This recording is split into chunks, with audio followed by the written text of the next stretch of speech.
matter. No, they claim they could end up being sued by people who are unhappy that they may have been told something that turned out to be wrong. Well, Graham Satchell has been looking at this for us. They're really serious about this, aren't they, Graham, the mediums? They are serious about this, and they're worried. They're worried because in the past, if you felt like you'd been conned by a psychic or a medium and you wanted to take them to court, you had to show, it was your responsibility to show that you had been, intentionally deceived, that they had wanted to deceive you. Now, that's quite a hard thing to prove.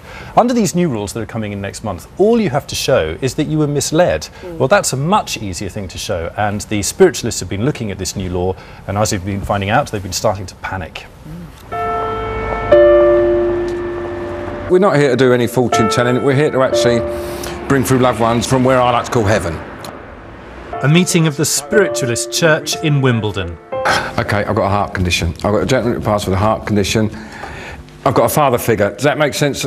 Ivan Lee, a clairvoyant, claims to be getting messages from this woman's dead father. Have you been discussing moving home? Yes. Because he's not telling you what to do. Okay, I'll tell her. Because the spiritualists are nervous.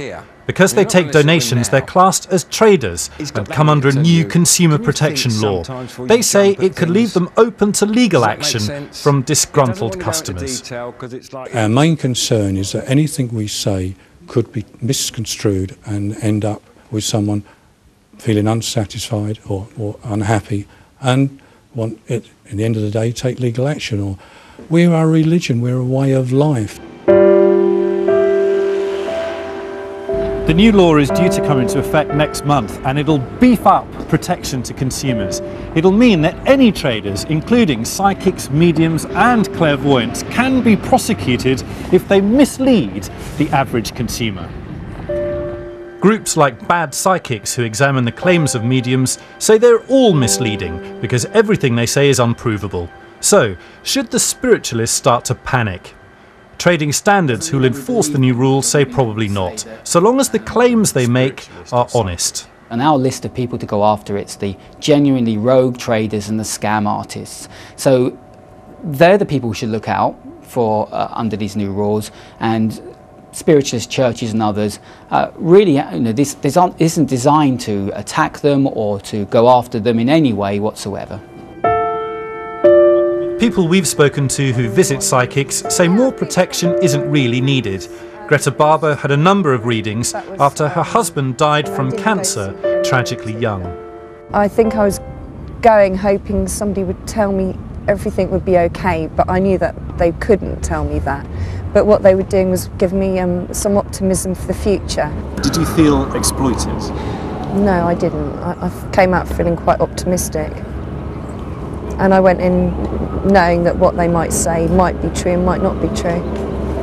Nonetheless, the claims and adverts made by psychics and mediums will be scrutinised closely for misleading statements. Many are already putting disclaimers in the small print saying what they offer is mainly entertainment.